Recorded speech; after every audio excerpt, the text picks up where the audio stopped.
We have Mr. Fazal Karim now, and we will connect with him to have a discussion on education.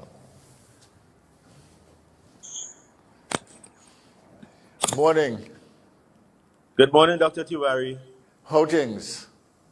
Well, we seem to have a little glitch this morning, but I think we are over that now. Yeah, well, I'm glad. Gosh, I was hoping to have a good long conversation with you, but we lost a few minutes. But we'll make up. Don't worry. We'll make up for it in.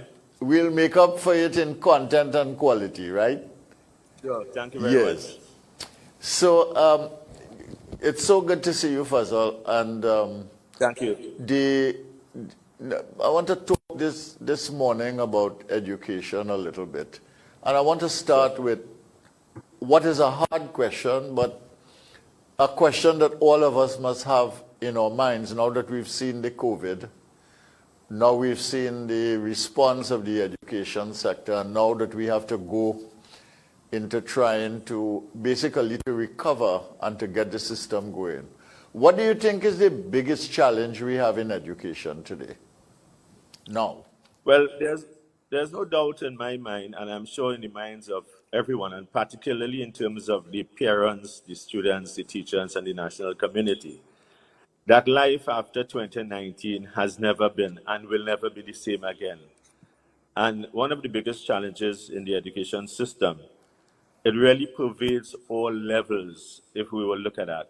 For example, if you look at the ECC, the preschoolers, the primary school, the secondary school, the tertiary institutions, there is one significant impact that COVID has had on all of these levels, and that is they have all been out of school physically for over a year and a half. And therefore, the challenge is, how do we regain that lost ground? In my case, and I could give you a personal experience, I have a grandson who was 3 years old, and he's now on the way to 4 years old. And we were trying to get him to use the technology. But at that age, it is so very difficult. Yeah. So we are waiting on him to start school.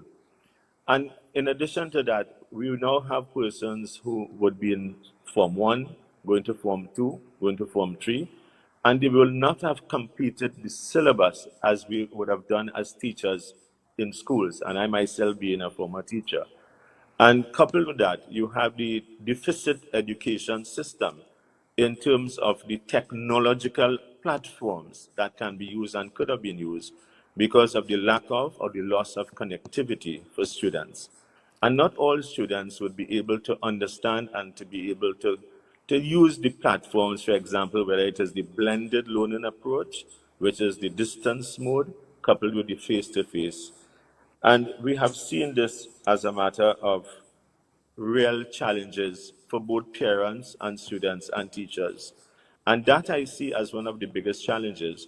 How do we really recover from this chain reaction that would have been experienced at so many levels in the education system?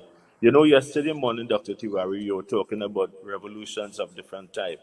You mentioned the agrarian revolution, the industrial revolution, the digital revolution, technological revolution, and now we have faced a revolution that we were never prepared for or accustomed to this in the former times. So many lives have been lost, so many persons have been displaced. So I think one of the challenges will be in terms of how do we regain that lost ground. I think another challenge is how many institutions we have seen have closed their doors at the tertiary level, at both the academic and the technical and vocational levels. And so many of them are unable to access. I think there are two words I would like to use: access and affordability within the education system. Yeah, well, okay, we'll get to tertiary education in a minute, but I just want to, so one of the biggest challenges you are saying is that we've had a loss of education, and we now have to try and retrieve or recover that. The second thing is that we've had to move forcibly into the technology platform, and that has not gone so well. And the third thing that you are saying is that we've got to find a way now of getting our children back into the classroom, even if blended learning becomes part of our going forward, right? Those are the things that you are identifying. So I want to ask you something. I mean, let's say we are going to get our children in school in September. I suspect we will not try to get all our children in the school at once because it'll be too hard to manage immediately. I suspect that what they are going to do is to get your Form 4 and Form 5s and maybe your Form 6 and then phase in the other students as they get technology right and get the mix of classroom learning and technology, etc. But in order to do that, you need to vaccinate the children. How do you think that is going? And do you think we're going to get to a point where we're going to have the majority of school children vaccinated? Well, before we get to the stage of the vaccination, Dr. Tiwari, and I want to respond immediately to the issue you would have raised.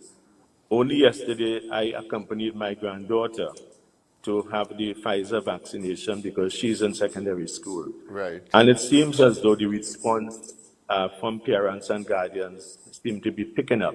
Right. And one would have expected that there is a keen interest in many parents and guardians to have their wards and their children attend school.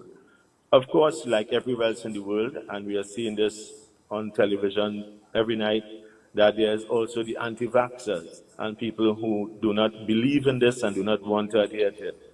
So the question really what will have to be faced with by the education system and policymakers and principals and administrators is how do you handle those who will come into the school who are vaccinated, and how do you deal with those who are unvaccinated? Yeah, I think and some of these things could become a legal issue. Yeah. But I wanted to raise another matter, with your permission, Dr. Tiwari. Sure. And that goes from my experience in the school system. I think it is, when we talk about vaccinated versus unvaccinated, that is only one of the issues that one will have to look at. But if, as the policymakers and the Honorable Prime Minister has said, that Forms 4, 5, and 6, and as you indicated, are expected to return to school, there is no particular deadline or date or expected date by which these students can re-enter the school system. We know for a fact that Monday the 6th of September would have been the start of the new academic year.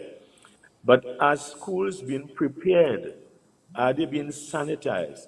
What has happened to all of these equipment in the laboratories, in the computer labs? Are they being serviced?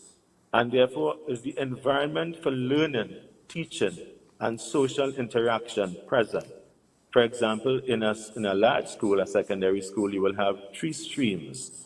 You will have the academic stream, you will have the pre-technician stream. What used to be called, for example, clerk typist, shorthand typist, is now the automated office. And you will have the technical and vocational stream. And in that, you will have plumbing, masonry, carpentry, auto mechanics, and so on. And my concern will be not only in terms of those who are vaccinated, but what are the protocols that you will have that are necessary for effective learning and efficiency in terms of school attendance? What is going to happen with the school transport system? What is going to happen with the school transport system in terms of the privately run buses or maxi taxis and the government ones? What is going to happen to parents who are unable to even buy books? Are we going to see the textbook rental again? What is going to happen in terms of keeping these children nourished in schools? We have had no information with respect to the National Schools Dietary Services or the school feeding program. And therefore, while we are looking at vaccinated versus unvaccinated, I think the enabling environment in which education will be effectively delivered must be adhered to. It reminds me like Ivan Illich, who wrote a book, a seminal book, Deschooling Society in 1971, an Austrian philosopher.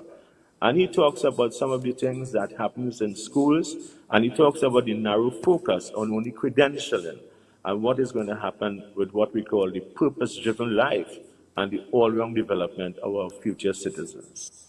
Yeah, no, you raise important points. When the Minister of Education was here, I raised the question beyond the vaccination of whether, in fact, the schools are physically ready, whether the stakeholders, including the children and parents and teachers, are psychologically ready, and whether, in fact, they are ready to deal with this new reality of what you might call multi-mode education. And she said that, well, they were ready on most of the things, but the psychological issues, they were trying to get people into workshops, etc., to try and address that. So we will see.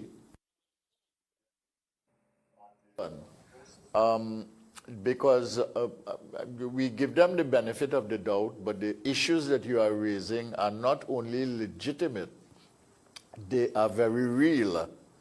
And therefore, the issue is not just whether we vaccinate our children to bring them to school, but how prepared the system is to make sure that the children, once they come into school, are comfortable and are in a position to receive the education under reasonable terms and conditions.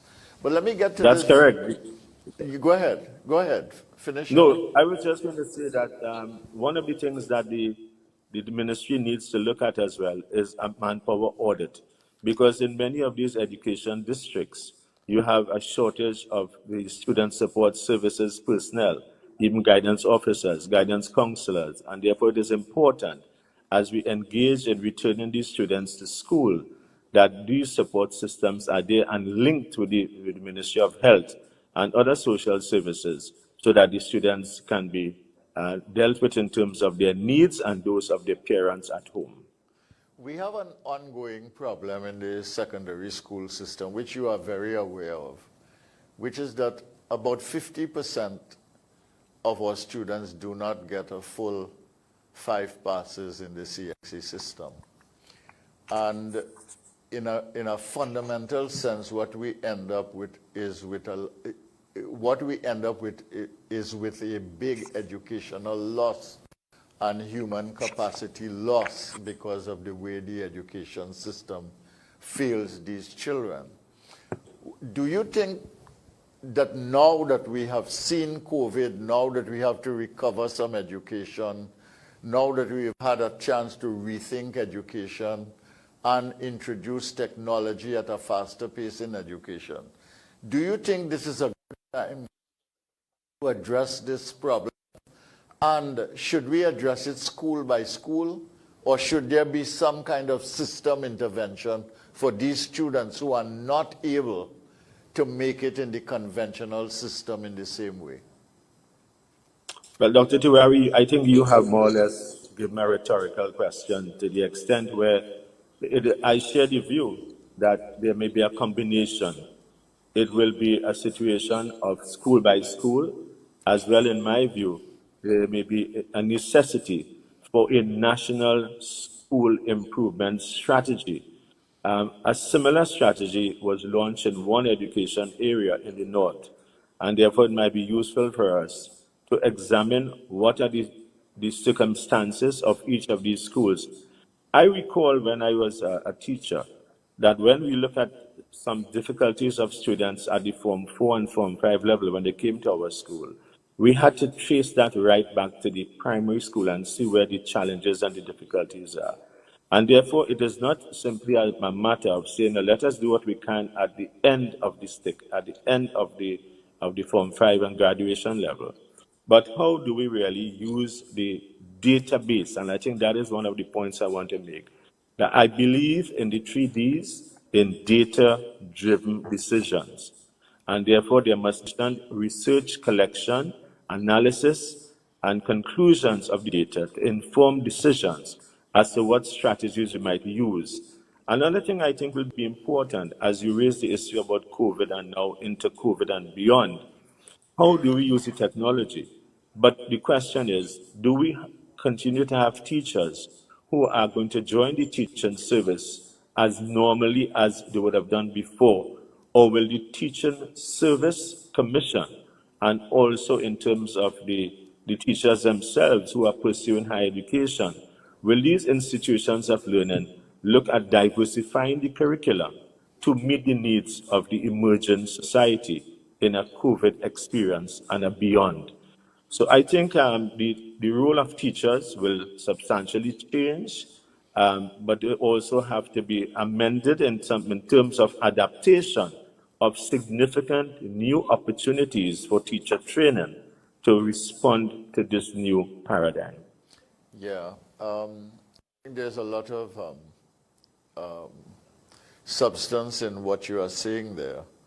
And let me ask you something before I go on to the tertiary education side, which you know very well. But one of your pet things also is technical vocational. For these students and maybe other students in terms of expansion of the curriculum, should we do something much more dramatic on the technical vocational side now that we have a chance to rethink the education sector?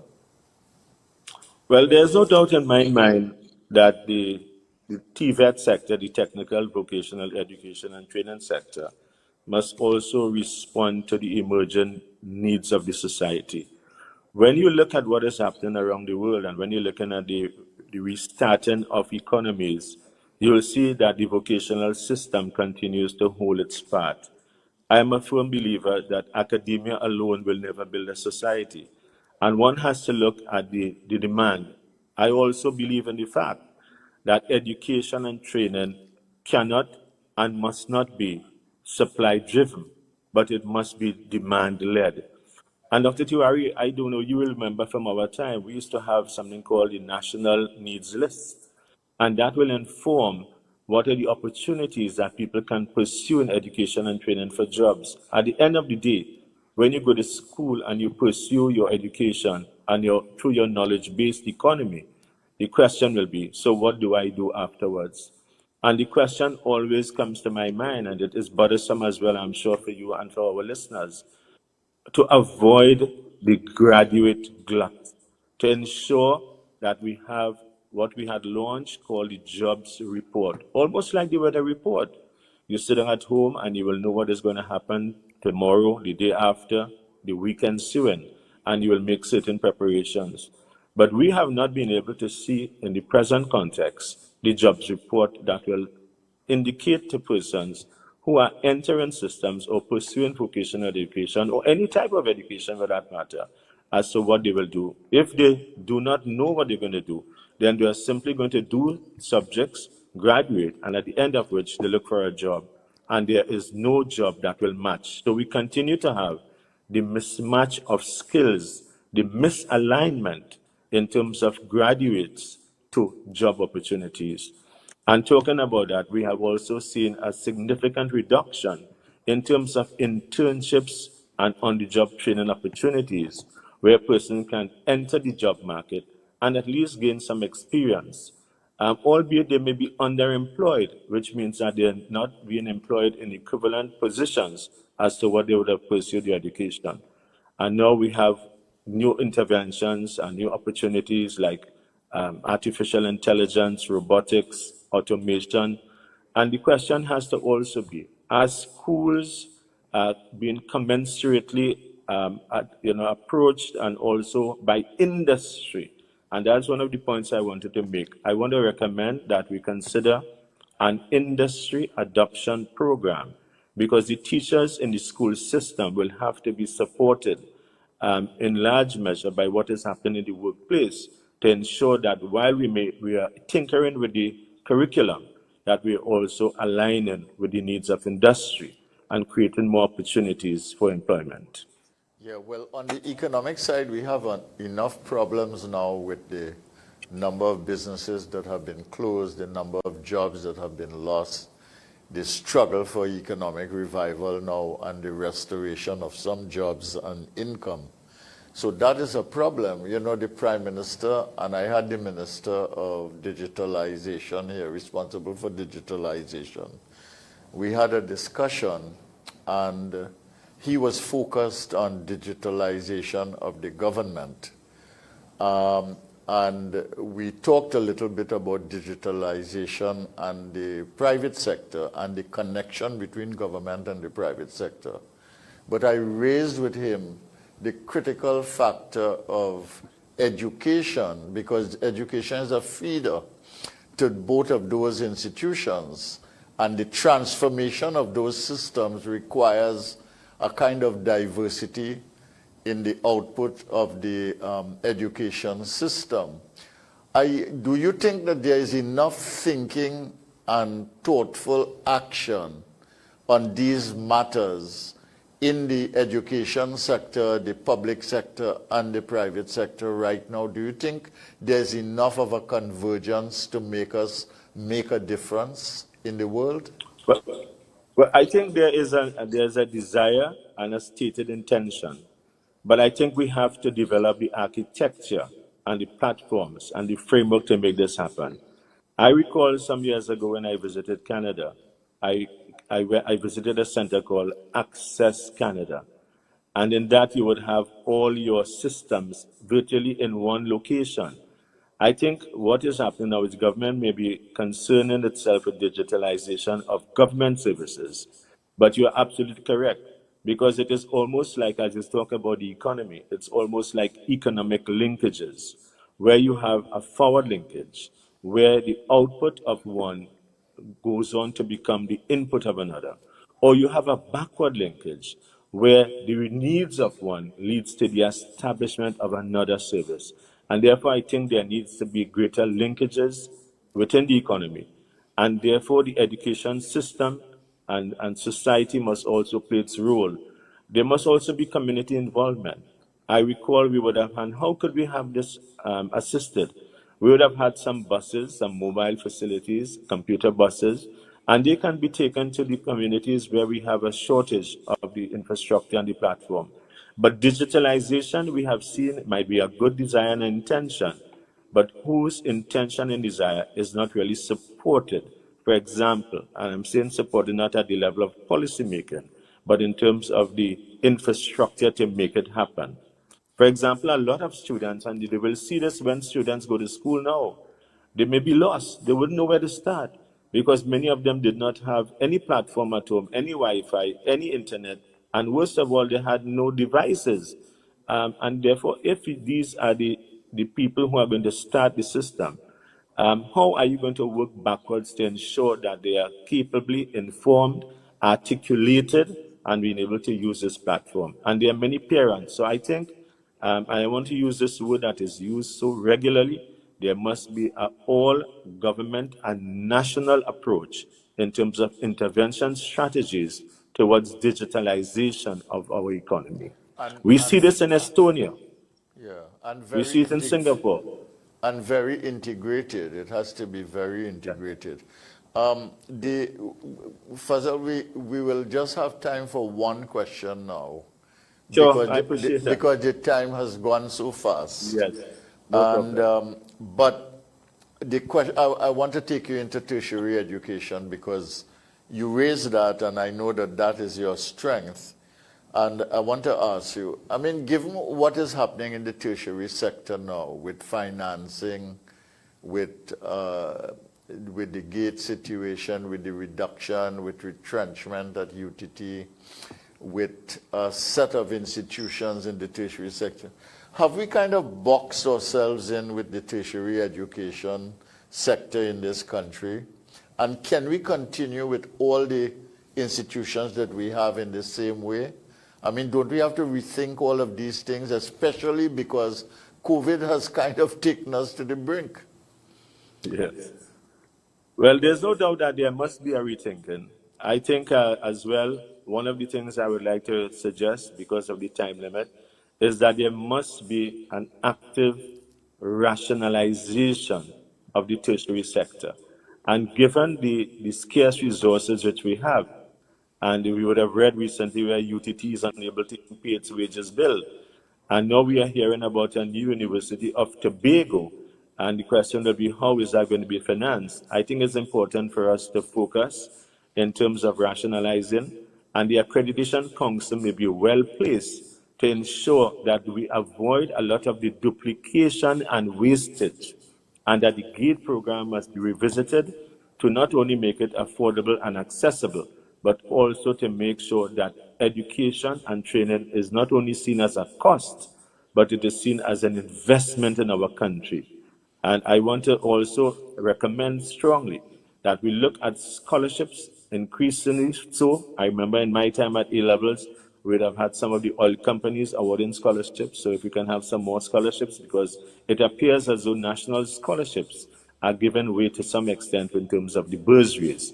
But I want to also emphasize that the tertiary education system must not be compromised because it is closest to the developmental needs of our country and therefore the aspirations and hopes and dreams of our graduates. Well, we'll have to have another conversation because, I mean, clearly this opportunity here was too short. We've covered a lot of important ground, but there's so much to cover in the field of education, because in the knowledge world that exists, in the science and technology world that exists, in a world of, as you see yourself mentioned, AI and robotics, etc., fourth industrial revolution, there's so much that we have to do. And then there's the issue of climate change and sustainable development. How do you prepare people for that? So I hope that you'll come back and we'll have another conversation on these. I want to thank you for the good conversation we've had this morning. And well, we'll see you another time. Thank you very, very much. Well, thank you very much, Dr. Tiwari, for having me. And I want to congratulate you on the excellent work you are doing at MCTV, Hot Like Pepper U97.5. Thank you very much. Good morning again to you, and we thank you for watching. We thank you for listening on 97.5 FM radio. We thank you for watching on MCTV, Multicultural TV. And we hope that you'll stay with us after the news. And now we move on to the news with Andrew Chan.